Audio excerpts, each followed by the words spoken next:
President Donald Trump has laid waste to so many norms of American governance, from the incredible chaos and infighting in his administration, the very public infighting, detailed from within this week in an extraordinary New York Times op-ed, to abrupt about-faces in our foreign policy.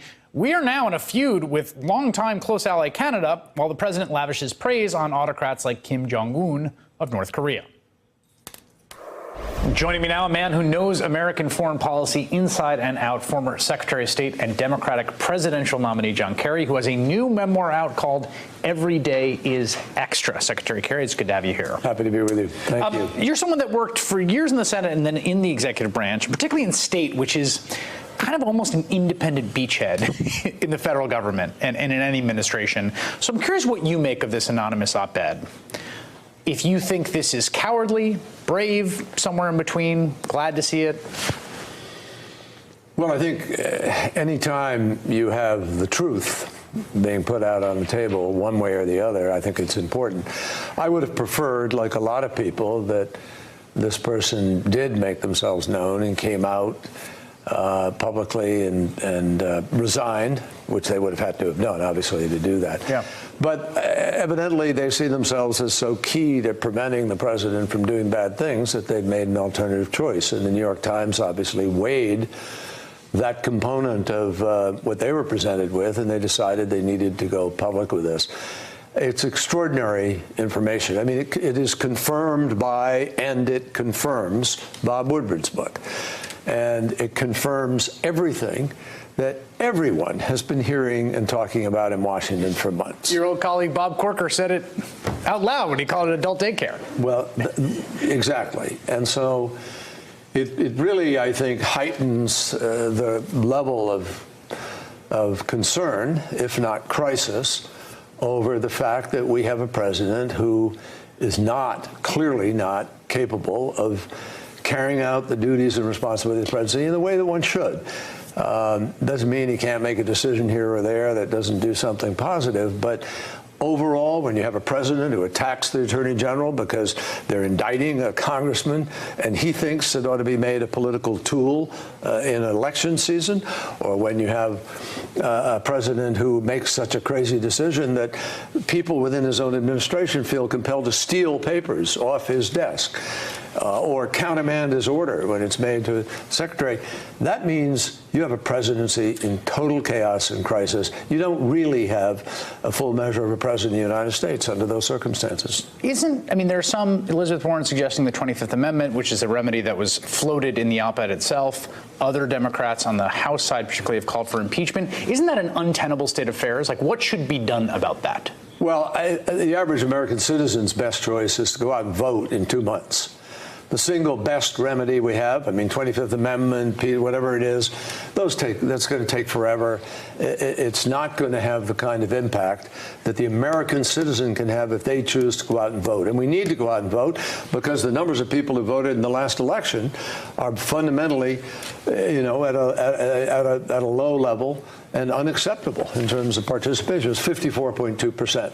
When President Obama was elected in 2008, it was about 62.3%. That's a huge difference. But I want to stay on this because, yes, I agree. That's what citizens should do. They should vote either way, whatever they care. That's going to have the greatest impact of the outcome. If the House of Representatives flips, then you can begin to create accountability on all of this, and that's important. But the President of the United States still has tremendous power in the spheres of war-making, and in the spheres of foreign affairs. How do you think that op-ed gets read in Saudi Arabia?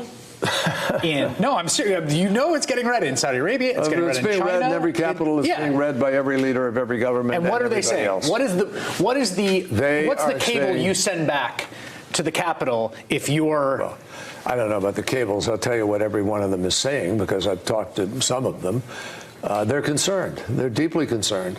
They rely on the United States for certainty about alliances. They rely on the United States for its ability to be able to lead at the United Nations, to be the leader of the free world. And in these current circumstances, when they see the President of the United States go to Helsinki, stand up with President Putin, who is bothering all of their processes too, and the President caves and literally praises Putin, has nothing to say about his hacking of America, they realize something's wrong and something is up. And so they're concerned. They really don't know what the policy might be from day to day. The president did get an endorsement today from someone he's worked with.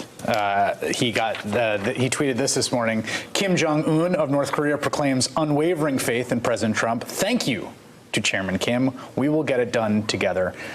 What do you think of the process that's playing out there?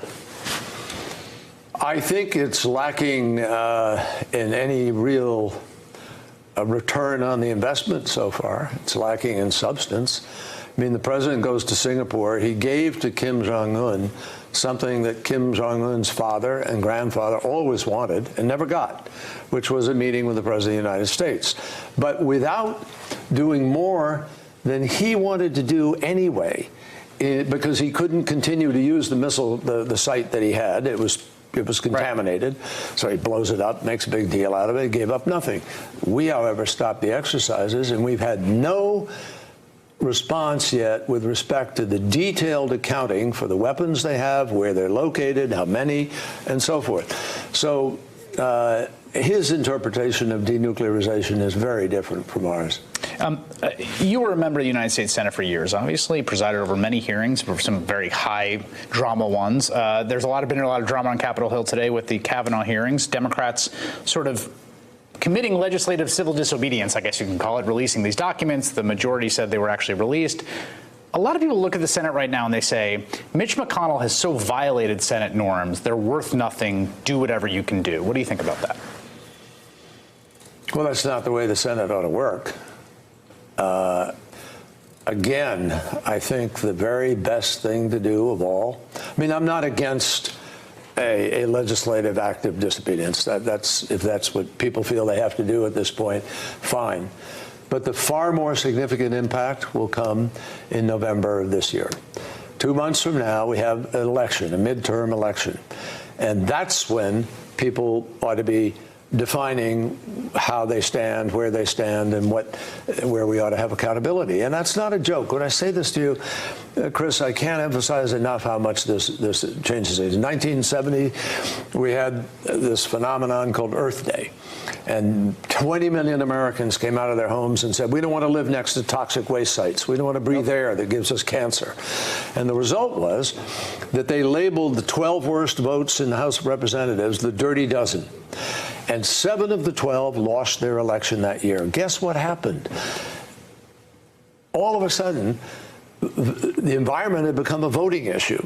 And they passed the Clean Air Act, the Safe Drinking Water Act, the Marine Mammal Protection, Coastal Zone Management. The EPA was created. We didn't even have an Environmental Protection Agency until the people lost their seats in Congress. So that's what has to happen. People need to lose. New people need to win. We need better, more forceful leadership in Congress itself. The book traces your life. My book. Yes, your book, yeah. Every Day is Extra. And it's sort of fascinating about your childhood and the sort of circumstances in which you were raised, obviously your service in Vietnam and through the Senate. In terms of your life in the political sphere, what's the thing that's changed the most over the course of your life in public service? The disrespect for facts and the disrespect for each other. The United States Senate's ability to have compromise and to work in a bipartisan fashion seems to have been shattered by an extremist element that have come in who terrorize their own members of their own caucus with the possibility of a primary. It began in the 1990s with what happened in the House with Gingrich. It carried on into the Tea Party, Freedom Caucus. And to now, you've had a sort of hostile takeover of the Republican Party by Donald Trump.